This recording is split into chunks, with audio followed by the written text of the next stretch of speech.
Hey there, welcome to episode 182 of the Let's Innovate for Vegas audio program. I am your host, Managing Director of the Innovate for Vegas Foundation, Dan Hugo. We're recording this at 11:24 a.m. Pacific Daylight Time here in Greater Vegas on Tuesday, August 11, 2026.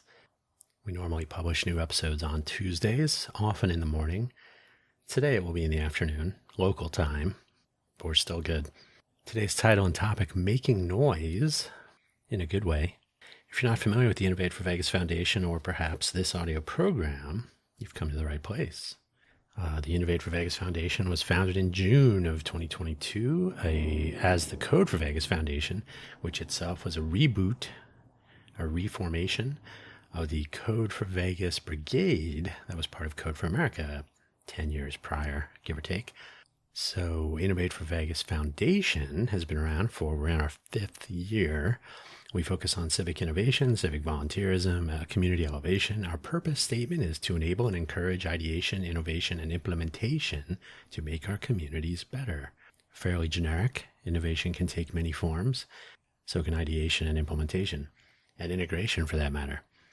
The Let's Innovate for Vegas audio program is about those things.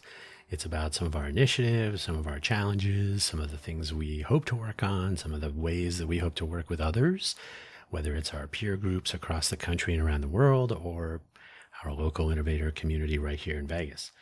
We are presently still enjoying what I hope is the tail end of the civic volunteer winter, wherein civic volunteerism is in a lull. That is not unique to Vegas, although it certainly can be found here in Vegas. So we're hoping to change that. It's sort of a FOMO. What are you guys doing over there? I want to be a part of that. Yeah, I think that about covers it. Hopefully wherever you found this audio program, you're able to locate the episode description, which contains the show notes, including a brief summary, which I will read to you. And we just have the usual 2 links today as also as usual. Let me fix this up here. We have 2 homepages, and I'll explain that briefly again. I'm trying to make sure people understand what's happening. We're not 2 different foundations or anything like this. We just have 2 entrances, if you will. So yeah, let's get started so we can get on with our lovely Tuesday, almost afternoon. All right, took a little pause there to take a drink of water in the morning. No coffee yet. That will be coming after.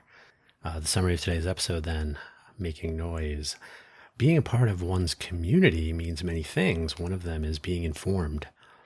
We should all have some idea what is happening around us and why and what might come of it. And we could all also be a part of making progress toward making that happen more and better. I don't know if that's totally grammatically correct, but I hope you take my meaning. We're a civic volunteer organization, so everything we do is open source.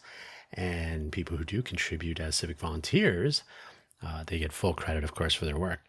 But we hope to turn that into some beneficial outcomes for time, effort, and expertise contributed. What that actually means in practice, we'll see. We have to launch something and see what comes of it. But we would like to make information awareness, information sharing in our global innovation hub that is the Greater Vegas area, something that gets noticed. The links, as usual, they're the same for all episodes, basically. The Innovate for Vegas domain, Innovate FOR Vegas, no space, is common between our cohort homepage, innovateforvegas.org, and our foundation website, which is innovateforvegas.foundation. Why 2 homepages? The innovateforvegas.org website for our cohort. The cohort is a part of the foundation. They are one and the same, but the cohort is focused on the individuals, the civic volunteers, the initiatives on which we are to spend our time and contribute our time, effort, and expertise. The innovateforvegas.foundation website is about the Nevada Nonprofit Corporation, the 501c3 public charity, bylaws, board members, and of course, whatever activities, events, projects that we are fiscally sponsoring and or facilitating. So if you're looking at the grand scheme from a business and maybe even a legal perspective, our status as a Nevada nonprofit, our standing as a 501c3 public charity. Hey, we just filed our 990 again this year for fiscal 2025-2026. Very exciting. That is not something that you would hope to find at innovateforvegas.org. I hope you're there looking for who's participating and what sorts of initiatives and so on. Both of these websites could use a nice overhaul, which is a work in progress at the moment, because today, on a personal note, I'm going to refer to this slightly, but today, on a personal note, my 23rd anniversary signing up with LinkedIn. LinkedIn launched in May of 2003. The company formed in 2002, but the LinkedIn platform launched for the public to consume and use in May of 2003. And so 23 years later, here we are, after I signed up August 11th back then. I don't think LinkedIn is cutting it anymore. I've mentioned before, our LinkedIn page doesn't really get engagement. We have over 1,000 followers of the page, but very little otherwise. So it's time to reach out beyond the borders and boundaries of LinkedIn and who's following us. We should be getting the word out at large and writ large. And so that's one of the things, that's one of the motivating factors, but there are several. Not just us. And we'll get to that at the end of today's episode. You could call it motivations, I guess. So innovateforvegas.org, innovateforvegas.foundation. Check them out, and they will be beautified as we, the word is deprecate LinkedIn. So we're going to stop referring to LinkedIn so often, as everyone will be happy about that. But yeah, instead of sending people to our LinkedIn page to follow, we should provide information directly. Our LinkedIn newsletter, for example, has subscribers, but not much in the way of engagement there either. So an open mailing list, newsletters published ourselves directly to people, not without LinkedIn in the way, and so on. So that's some of the motivation behind this desire, this goal, to work on how information is shared at scale for towns and cities, and of course our oasis in the desert here in Greater Vegas. So let's begin. News and announcements. I have said this many times in previous episodes, though it does bear repeating at every turn in maybe a slightly altered form this time around.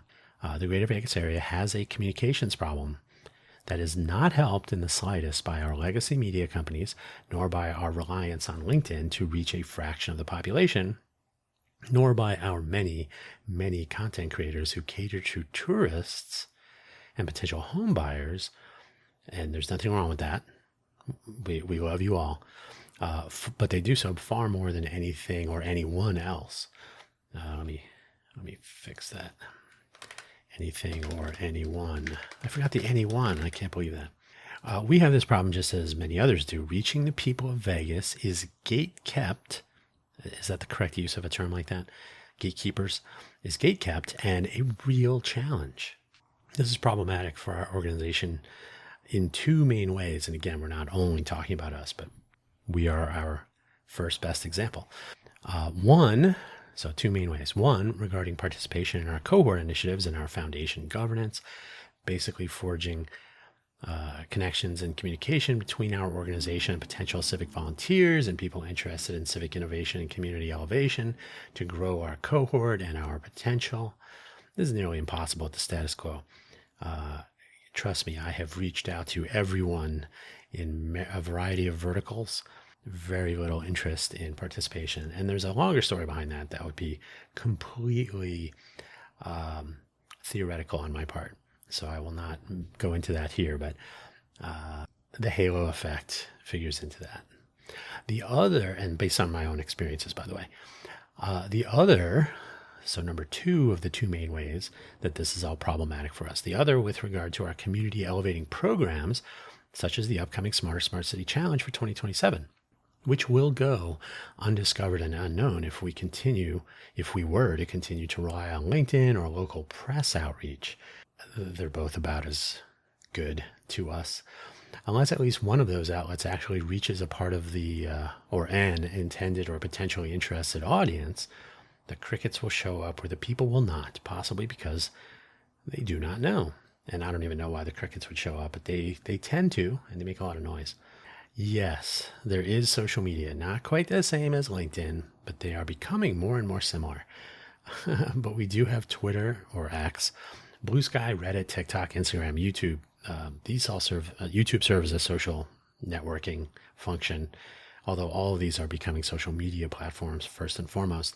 And there are others. None of these are purpose built for Greater Vegas, which means you must build a following or you will not have any reach at all into our little oasis. This penalizes upstarts and costs some actual money to find a so-called influencer to rent out their own reach. Like, hey, I'm launching a restaurant. Can you say something about it on your Instagram account? Well, it's going to cost you. Not quite how an innovation hub should function, in my opinion. Certainly not a global innovation hub. We need to address this. As a population, from the bottom up, this is not something that could or should be left to a government agency or a commercial entity. So this is about the people who live here taking part in addressing these sorts of things. Why? Why do we need to do that? Well, events and activities are a challenge. We tried Meetup a long time ago and Eventbrite once or twice. These are not great. Why? Well, that's a good question. In the case of the former Meetup, there is so much slop on Meetup and their tools are so wonky. And I will say I sat in on an open engineering meeting when they were, or Meetup, I guess, when they were going through a redesign of their platform. I don't know if they still have the dual applications now. If you're an event organizer, you're supposed to install yet another application on your mobile device, for example. But they were going through a site redesign and they were breaking things left and right. And then they were actually acquired by yet another owner. I cannot remember the name of it, but was it Spoon Media or something? Or was that another different one? I ran as fast as I was able to get away from the Meetup and the Meetup platform and so on. Eventbrite is really more for platforms that need to add ticketing for events, like a company or an event entity, right? Like, oh, we have all these events, you can book tickets through Eventbrite. Or maybe a school that might, that has a population attached to it. Not a school that has a population, but school is another example.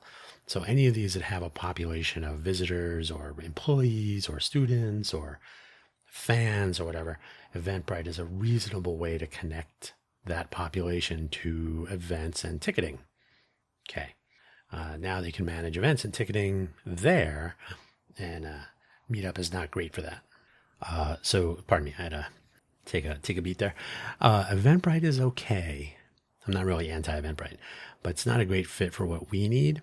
And Meetup, like I said, is just so much slop. Half of the events on Meetup are not in Vegas. So if you're looking for Vegas-focused events, you're going to get California, you're going to get Arizona.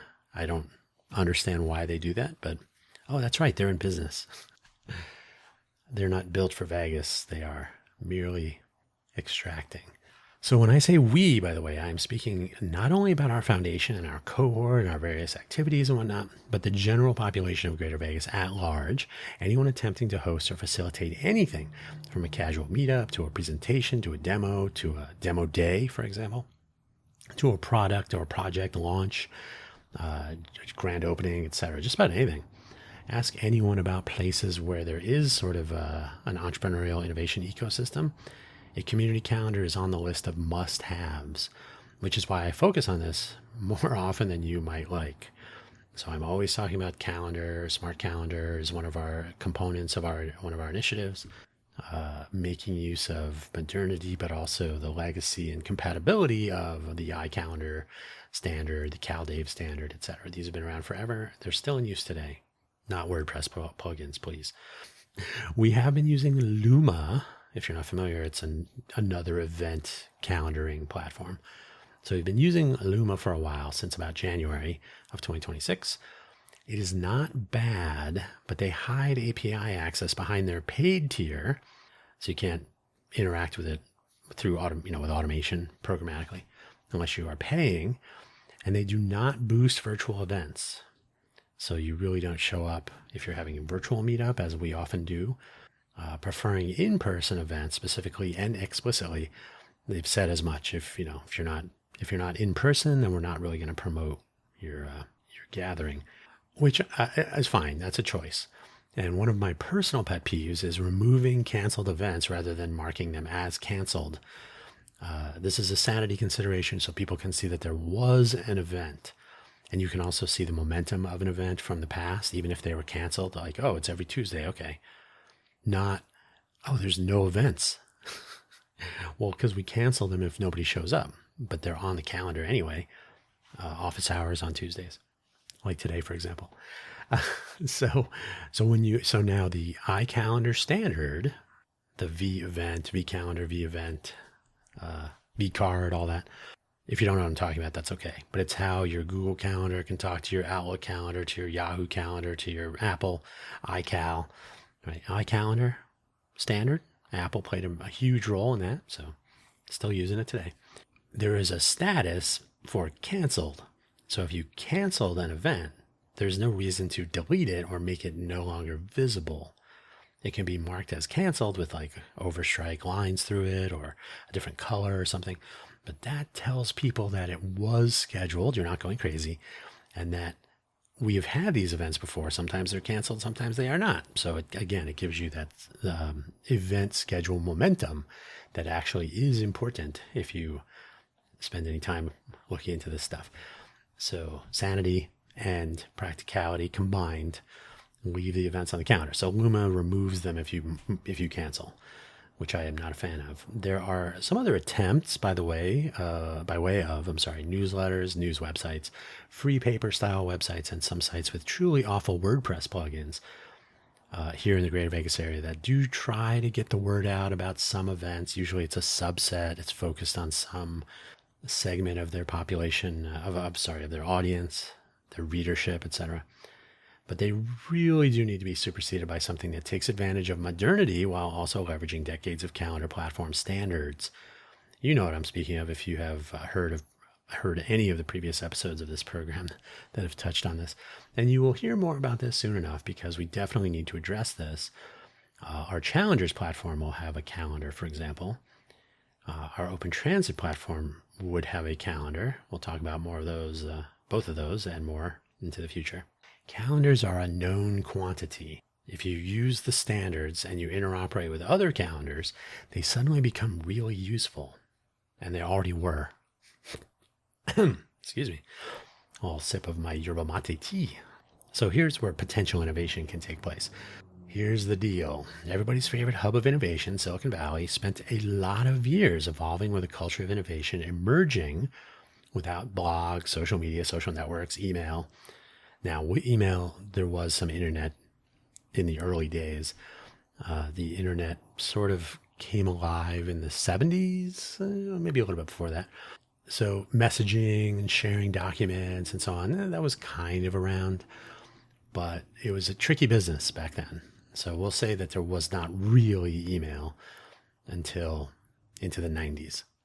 Sending email between companies was like international espionage for a while. Even when I moved there in 1993, and that was still not taken lightly. What, you're going to send an email to another company? What secrets are you sharing? Online news reporting, of course, was not existent in those early days, but it came pretty quickly.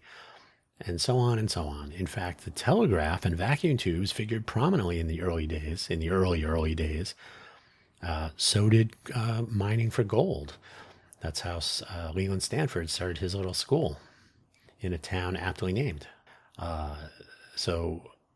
When the dot-com boom was really booming, there was a lot of front-page news in print media, television and radio, and cable, of course, because the internet was just becoming a thing where people would lean over or look over the cue ball. What is that? And people speaking to each other was a thing back then. Getting the buzz going. Remember passing resumes around? Does anybody do that anymore? Forming companies, breaking things. All this was taking place without LinkedIn, without Twitter or X, without Facebook or Friendster or Orkut or MySpace. Although those would come soon enough. Innovation. Here is a theory to ponder. And if if this is a boldface underscored if, I'm sorry, I can't read my own stage directions. Here is a theory to ponder. If M dash, and I use M dashes more than AI does, if, and this is a boldface underscored if, M dash, the greater Vegas area is intent on being a global innovation hub. We don't have to go into the next Silicon Valley. Hopefully that's gone. But a global innovation hub, a better Vegas, or some variation of a global innovation hub, in addition to a biotech, healthcare, fintech, advanced manufacturing, and general tech hub, plus whatever else is cooking. And then also the fun economy, and that's a trademark term, by the way, mixed in there. Why on earth are we depending on a platform that is 23 years old, LinkedIn, and other platforms that are highly politicized and not at all purpose-built for what many hope to accomplish here in our oasis? In other words, why are Instagram and LinkedIn almost the same thing at this point? So important when it comes to posting information and outreach when they both leave out large swaths of the population of Greater Vegas. Oh, we know. Lots of people use Instagram and YouTube and TikTok for some things. Lots of people are using LinkedIn for other things, and they are kind of meeting in the middle. But what if you are not? What if you live here in Vegas, but you're not connected to the leadership and the government staffers and the elected officials and so on?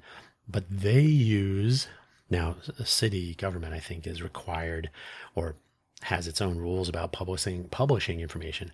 Could do a better job. But when we so often see posts on LinkedIn that point to important news and information and updates, but we don't see them elsewhere, that becomes a problem because not everyone, even though the numbers suggest that everyone on the planet has 3 different LinkedIn accounts, it's just simply not practical nor true in particular that people in Vegas understand updates that they never see. How do you learn about some of the things happening in the entrepreneurial innovation ecosystem otherwise, for example, if you're not following on LinkedIn? What about legacy media? Don't they cover all this stuff? No, probably not. Where else can you find this information? Who knows? And that's a problem. All right, another little sip of tea there. The idea, 1 or 2 of them anyway, is to embrace modernity while also making use of some legacy to experiment with the local first information sharing. Sure, around 40 million people or so visit the greater Vegas area for one reason or another each year, and they are welcome to consume that info as well. But what if we start with the assumption that all 2.4 million people in Clark County, for example, would be interested to know about startups and entrepreneurial endeavors and local innovations and all of these others swirling together? And how about in-depth information availability, starting with rolling data, surveys and introspection and updates on information over time, rather than publishing an entirely new news article or not publishing it, as the case may be. Making use of the open data platform where Code for Vegas, before it was an Innovate for Vegas Foundation, worked with the city of Las Vegas and Code for America to establish that platform over a decade ago. It's been around this whole time. Suppose we do something other than print media in digital form. Hello, every major news platform out there. I worked at Salon.com. I know how that stuff works. Suppose we embrace federation and decentralization while also extending RSS feeds, mailing lists, semantic data, accessibility, and rich presentations, also accessible, that make data clearly available to anyone looking rather than to those connected on LinkedIn or fed what the platform prefers on any of them. The algorithm. That was another pause, sorry. Experimental possibilities lay before us. As I record today, Tuesday, August 11th, 2026, the greater Vegas area, or perhaps Southern Nevada more broadly, is in the early days of a 3-year strategic plan to diversify the local economy in a few key industry areas, with target progress indicators and end goals, all spelled out in about 40 pages? 40, maybe? You should know where to find that, right? We don't need to tell you. So you've probably already read it a couple times because it's been so well publicized. Hidden away in the About menu on the lvgea.org website, not on the front page. At the same time, and by the way, they've committed to quarterly updates published, presumably on LinkedIn. I'm not trying to get political here. These are practicalities for living here in the greater Vegas area. At the same time, Lake Mead, the primary water source for much of this region, and well, 7 states, some of Mexico, some indigenous peoples in their respective nations here within the United States, is that body of water is today at its lowest water level. This actually was announced, I want to say Thursday or Friday last week. So we're 5 or so days into this new achievement. It's at its lowest water level since it was filled in the 1930s, back when the Hoover Dam was being completed. At the same time, the fun economy, and that's a trademark term held by the University of Nevada at Las Vegas and the Office of Economic Development, the fun economy is seeing some fluctuations and shifts in demographics, maybe. How many people are coming here and which part of the population are they attracting, either on purpose or by design, perhaps, or accidentally. And in the middle of all this, there are employment and cost of living indicators that could be made more visible. In a long story short, there's a lot of stuff going on. And if you ever look at the front page news, in quotes, it's not talking about any of these things. You really got to go looking for some of this information.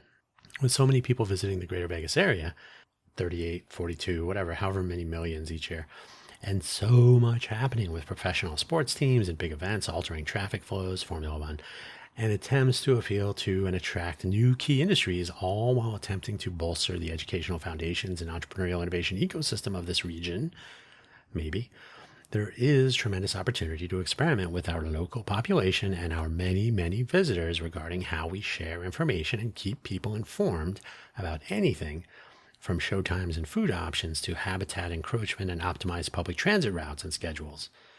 Obviously, there are too many examples. That would be another hour.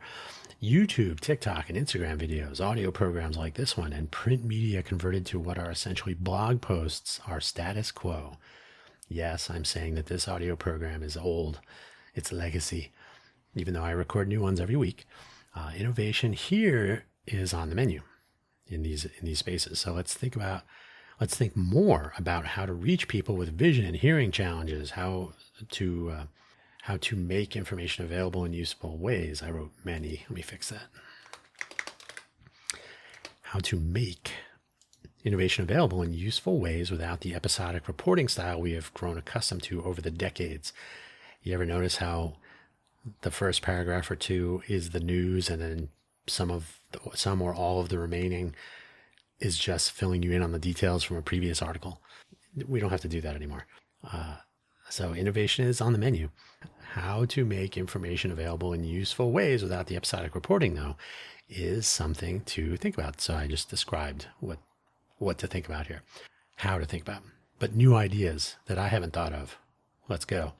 Maybe we can look at modernity when it comes to connecting ideas and people over time. Your news should not be just read only. By the way, Salon, when I worked at salon.com, my role there was to implement their letters to the editor feature, which was essentially commenting on articles.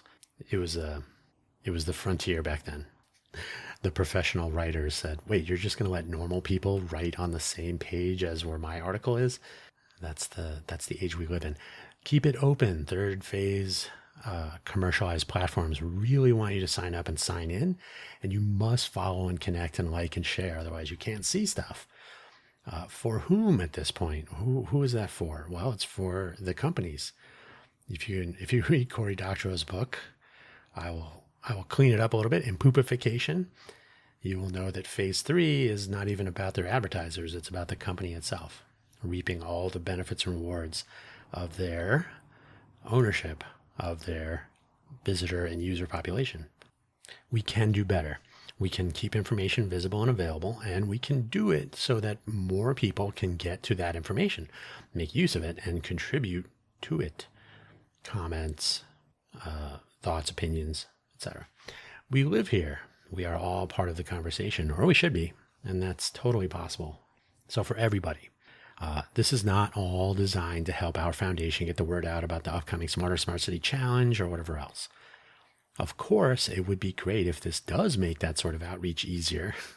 It'd be nice if people took an interest in what we're trying to accomplish here to cultivate a culture of innovation and so on. I've talked about this many times. But on its own, embracing modernity and exploring novel ideas to make that happen more easily, more clearly, and maybe just more Well, these are the actual main goal or goals. If it would help us, great, but it's community elevation, not foundation elevation. The initiative pair, My Muni and Welcome, two sides of the same poker chip, as I like to say, are designed specifically to move in these directions for locals and visitors, respectively. But notice that My Muni did used to be called My Vegas. My Muni, my municipality, my community, and Welcome, sort of like Welcome to Fabulous Las Vegas, but not necessarily. It's visitors to any place. My Muni, my community, my municipality, my city, my town, my county, wherever it is. This is not even about Greater Vegas specifically, though this is the place we call home for our foundation. And for me personally, I do live in the city of Las Vegas proper. And I would very much like to see some new ideas in this space beyond what we all endure with the old, emphasis on old, platforms out there today, owned by other people. There is innovation happening in some ways with regard to federation and decentralization and use of presentation tools and data structures that can work with what we are all going to have to deal with, artificial intelligence, but also humans. Yay, for as long as we can hang on. And this will actually take some thinking since the old model is being scraped away, literally, thanks to model training at scale. If you have written it or recorded it and posted it or published it in any way, it is part of some model training many times over at this point. And of course, all of this is open source. All the things that we're working on, open to collaboration, and will ideally make a difference in some way here in Greater Vegas and beyond. That, time will tell. Our fingers remain crossed and our efforts remain focused, mostly. We'll see what happens. Thank you for listening to this brief episode today. I normally take a glance at the total word count when I prepare my, you can call it a script. Usually I read what I write and I interrupt myself with grand ideas and improvised notions. So I have 1,874 words. That includes some of the introductory, the links and all that. So let's call it 1,800 words. Normally that's more like 40 or 45 minutes. So I must have been going pretty quick today, for better or worse. Anyway, something to think about, hopefully food for thought. I hope you enjoyed this episode, and please do continue to listen wherever you found this audio program. You can find us on Amazon, Apple, YouTube. YouTube is not great for podcasts, in my opinion. It is audio only. And by the way, we're sometimes marked, I think on this one, we're sometimes marked as AI. I will say it here, and I got to update the descriptions and so on of the channel. Human written. So I don't use AI tools at all to author anything that I'm writing. Human spoken. I am me. I am not an avatar. I'm not an 11 Labs audio text to speech model. No, me. You can tell because my voice always sounds like it's hanging on for dear life. It's the weather. But cover art, and in the podcast case for YouTube, it's a single image. The cover art image is converted to a video. So if you use artificial intelligence, which I don't really hide that. I use generative AI tools and Canva, and I usually composite something. So I'll have a background image or elements, and the title text, and I'll put in images of microphones. There's our logo in there pretty much every time. That one is 100% human generated. It's a SVG file, in fact. More on that later at some point. So yeah, if we are marked as AI, it is strictly the cover art image, which is a team effort between myself, some generative AI, clip art, a collection of fonts, font faces, and so on. So yeah, all that said, please do, so YouTube, I was gonna say YouTube is not great, but it does offer free transcription. So, voice to text transcription. It's better than nothing. Accessibility is one of the things that we want to focus more on than we have been. Even though we don't have massive funds to do the great job that we want to, making our content available to as many people as possible is on the agenda. Same with all of our initiatives and all of our projects. Accessibility is essentially a first class consideration. So anyway, now we're coming closer to 40 minutes. Thanks for listening to this rambly part. If you stayed till the end, do hunt out. Wait, I said Amazon, Apple, oh, Spotify, of course. I usually include the Spotify for Creators portal page. We publish through that, and then there are links to our various places to locate our programs. But hopefully, we're out there even farther and further. We're in the podcast index. The podcast index links to, I think it's pod.link. So I got to include that. That has other mobile applications in which you might find our program on your mobile devices, and so on and so on and so on. It's the same problem I've already discussed. Getting the word out, being discovered in a noisy environment with so much else to discover can be a challenge, but we accept it and move forward. And on that note, I thank you for listening as always. Thank you for your participation. Do consider telling others that we exist. Do consider visiting our websites over time as we get away from a LinkedIn dependency. It's not really been helpful for our in our fifth year now. So you know that we exist perhaps thanks to LinkedIn, but then that's about it. Ponder your participation in the Smarter Smart City Challenge starting in January of 2027 and lasting all year. And while we have canceled City Camp for September, that was going to be the inaugural City Camp Las Vegas event, just complete and total lack of interest across the board. But that was a one-day event. So we're thinking of something that might be a full week in November sometime in preparation for the Smarter Smart City Challenge. We'll talk about that more as it comes together, if it does. But the Smarter Smart City Challenge, one full year of local innovators tackling civic innovation ideas and seeing what comes of it. And we'll be talking about that loads more as January approaches, and then, of course, through the year. That is all. That is it. We're at the end, 39 minutes. And then we'll truncate some silence. It'll probably come down to about 35. Thanks for listening as always. Until next time. Bye-bye.